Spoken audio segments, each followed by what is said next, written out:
नमस्कार साथियों, इन दिनों एक केस बड़ा ही लाइमलाइट में है। एसडीएम ज्योति मौर्य वर्सेस आलोक मौर्य। ये केस केवल मात्र केस नहीं है, इस केस ने आजकल हर एक न्यूज चैनल और न्यूज़पेपर पर तो एक तरफा जगह बना रखी है। साथ ही इंस्टाग्राम रील्स और पति पत्नी के जोक्स बनाने में लोगों को कंटेंट दे दिया है। एक तरफ तो सरकार महिलाओं को हर एक क्षेत्र में आगे बढ़ने के लिए प्रेरित कर रही है, वहीं दूसरी तरफ ऐसी महिलाएं आगे बढ़ जाती है जिनकी वजह से बाकी महिलाओं की जिंदगी में एक ब्रेकर सा आ जाता है। इस केस में आज के युग की महिलाओं पर भी सवाल खड़े कर दिए। कुछ महिलाओं के पति तो अपनी पत्नियों के कॉलेज से लेकर कोचिंग तक का एडमिशन कैंसिल करवा रहे हैं। तो का घटना घटा है ज्योति मौर्य वाला। ऐसे ही तो हर महिला का मनोबल टूटता जा रहा है। कल 136 पत्नियों ने अपने पत्नी को बुला लिया प्रयागराज से, जो पीसीएस की तैयारी कर रही थी। अब उन लोगों का सपना तो सपना ही रह गया। हर लोग पीछे हटते रहे। सब लोग कह रहे हैं कि बेटी पढ़ाओ, पत्नी नहीं। अगर पढ़ाएं, अकल का यही घटना हो जाए तो देखिए, हर कोई एक जैसा तो नहीं है। हम नहीं ऐसा करेंगे। तो शुरू करते हैं एसडीएम ज्योति मौर्य वर्सेज आलोक मौर्य केस को। क्यों इस केस ने आजकल इतना तूल पकड़ा है? क्या खास झगड़े की वजह रही होगी इन दोनों के बीच? वीडियो शुरू करने से पहले आपसे एक रिक्वेस्ट करूंगा कि अगर आप इस चैनल पर नए हैं तो चैनल को सब्सक्राइब करें, वीडियो को शेयर करना ना भूलें। एसडीएम ज्योति मौर्य के परिचय की बात करें तो उत्तर प्रदेश के बनारस के रहने वाली हैं और 2010 में आलोक मौर्य के साथ इनकी शादी हो जाती है। आलोक का कहना है कि उनकी हैसियत नहीं होने के बाद भी उन्होंने ज्योति मौर्य को ग्रेजुएशन की पढ़ाई करवाई और इनको यूपी सिविल सर्विसेज की तैयारी के लिए प्रयागराज भेजा। तो ज्योति मौर्य ने यूपी सिविल सर्विसेज 2015 की परीक्षा में 16वीं रैंक प्राप्त कर एसडीएम बनी थी, जिसका श्रेय अपने पति और ससुर को दिया था। सिविल सर्विसेज में चुने जाने के बाद ज्योति मौर्य की पोस्टिंग यूपी के जौनपुर, कौशाम्बी, प्रतापगढ़, प्रयागराज और लखनऊ में रही। वर्तमान में ज्योति मौर्य की पोस्टिंग बरेली के शुगर मिल में एज ए जनरल मैनेजर की पोस्ट पर है। वहीं आलोक मौर्य की बात करें तो यूपी के पंचायती राज विभाग में चतुर्थ श्रेणी कर्मचारी है। ज्योति मौर्य और आलोक मौर्य के दो जुड़वा बेटियां भी है। आलोक ने इल्जाम लगाया कि एसडीएम बनते ही ज्योति का रवैया बदल गया और पति पत्नी में छोटी मोटी अनबन स्टार्ट हो गई। लेकिन 2023 में ये झगड़ा एक बड़ा रूप ले लेता है। आलोक मौर्य आरोप लगाते हैं कि उनकी पत्नी ज्योति मौर्य 2020 में होम गार्ड के कमांडेंट मनीष दुबे के संपर्क में आती है और आलोक से मनमुटाव करने लगती है।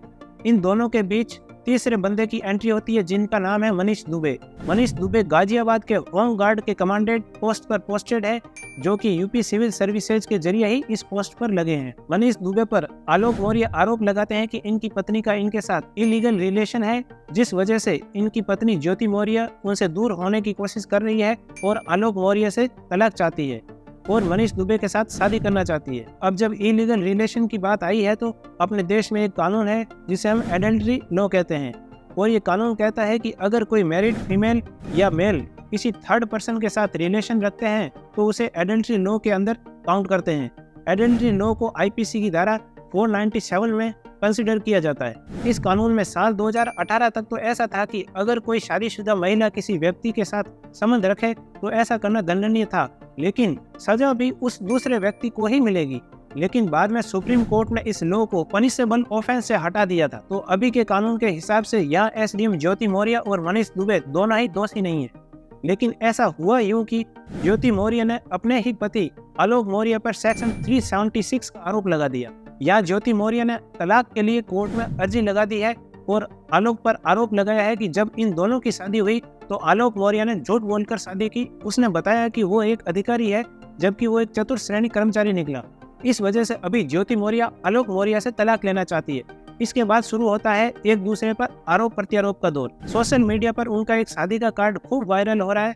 बताया जा रहा है कि ये शादी का कार्ड ज्योति मौर्य ने वायरल किया, जिसमें आलोक मौर्य को एक ग्राम अधिकारी बताया और ज्योति मौर्य को एक टीचर बताया गया, जिस पर आलोक मौर्य कहते हैं कि ये तो शादी का कार्ड बाद में प्रिंट करवाया गया, उस समय के ओरिजिनल कार्ड में ऐसा कुछ नहीं था। ज्योति मौर्य ने आलोक मौर्य पर दहेज मांगने का भी आरोप लगाया, जिसमें एक फॉर्च्यूनर गाड़ी मांगने की बात कही जा रही है, जिस पर आलोक मौर्य कहते हैं कि ज्योति मौर्य मनीष दुबे से शादी करना चाहती, इसलिए मुझे बीच रास्ते से हटाना चाहती है, इसलिए मेरे ऊपर ऐसे आरोप लगा रही है। आलोक मौर्य ने ज्योति मौर्य और मनीष दुबे के बीच व्हाट्सएप चैट को भी सोशल मीडिया पर वायरल कर दिया। इस चैट को लेकर ज्योति मौर्य कहती है कि आलोक ने व्हाट्सएप का क्लोन बनाकर झूठी चैट वायरल की है। लेकिन आलोक ने इतना ही नहीं, उन्होंने ज्योति मौर्य की एक डायरी भी वायरल की, जिसमें कुछ पैसों का हिसाब किताब लिखा है और बताया कि एसडीएम ज्योति मौर्य ने खूब सारी अवैध वसूली भी की है, यानी भ्रष्टाचार किया। इस पर ज्योति मौर्य का मुंह बंद हो जाता है और कहती है कि अब आगे के सारे जवाब कोर्ट में ही देगी। वैसे ये केस तो अभी कोर्ट में है और कोर्ट तो सबूतों के आधार पर ही निर्णय करता है, तो रियलिटी तो कोर्ट के निर्णय के बाद ही पता चलेगी। इस केस को सुनने के बाद आपके मन में आलोक मौर्य के प्रति हमदर्दी तो जगी ही है, साथ ही उन सारी महिलाओं के प्रति एक नफरत की भावना पैदा हो गई है जो अभी मात्र या तो पढ़ाई कर रही है या जस्ट अभी पढ़कर अपने पांव पर खड़ी हुई है। अब एक बार उन लड़कों की भी बात कर लेते हैं जो अपनी पढ़ाई पूरी करने के बाद या फिर नौकरी लगने के बाद अपनी बीवी को तो क्या अपने बूढ़े माँ बाप तक को छोड़ देते हैं, क्योंकि उन्हें अपनी ख्वाहिशें पूरी करनी है। ऐसे केस तो आपने हजारों देख लिए। क्या अब आप उन सभी लड़कियों और उन माता पिताओं के प्रति हमदर्दी दिखाएंगे जैसे आलोक मौर्य के प्रति दिखाई? और मेन बात तो क्या उन लड़कियों और उन माता पिताओं को आज तक उचित न्याय मिल पाया जिनके पति या जिनके बच्चे बेवफा हो गए? अपनी राय कमेंट बॉक्स में जरूर दें। आप सभी का बहुत बहुत धन्यवाद।